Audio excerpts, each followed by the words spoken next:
السلام علیکم ملګرو، امید دی ټول ملګري به ښه او د صحت په جامه کې به څنګه چې تاسو ته معلومه ده بیا د خیره چې دی د رحمتونو میاشت چې ده رمضان مبارک شروع شوی دی. په هغه سلسله کې دا ملګري لګیا دي، څوک پکوړی پخوي، څوک چې دی سالن چې دی نو هغه دغه کوي پیکینګ کوي او د هغې په خدمت کې لګیا دی. دا اصل خبره په دې کې دا ده چې زمونږ دې ملګرو چې دی د دې پکوړو د پخولو او د دې د سامان د اخیستلو د دې ذمهواري ټوله دې ملګرو په خپل سر اخیستې ده.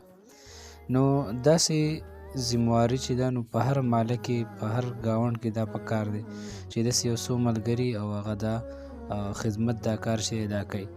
زمونږ په محله کې هم دا ملګري تاسو لیدی شئ، بلال دی، سهیل دی، د هغه نور ملګري دي، حمزه دي، دا کسان لګیا دي په خپله مرضۍ باندې چې دی دا خدمت کوي.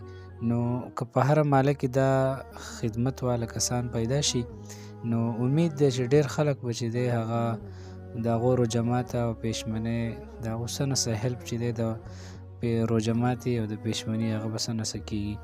نو امید دی چې داسې خلک به څه کوي، د خلکو مرسته چې دی هغه په دې طریقه سره کېږي. د دې نه علاوه د دې ملګرو سره تاسو چې دی خپل تعاون هم کولی شئ. که څوک الوګان دوی له راوړي، پیاز راوړي، پکوړو اوړه راوړي، نو هغه تاسو دې ته حواله کولی شئ او بیا به دوی چې دی نو په هغې کې پکوړی د الوګانو د پیازو پخوي او بیا یې د شریف آباد کې چې کوم غریب خلک دی په هغو باندې دا بیا تقسیمیږي.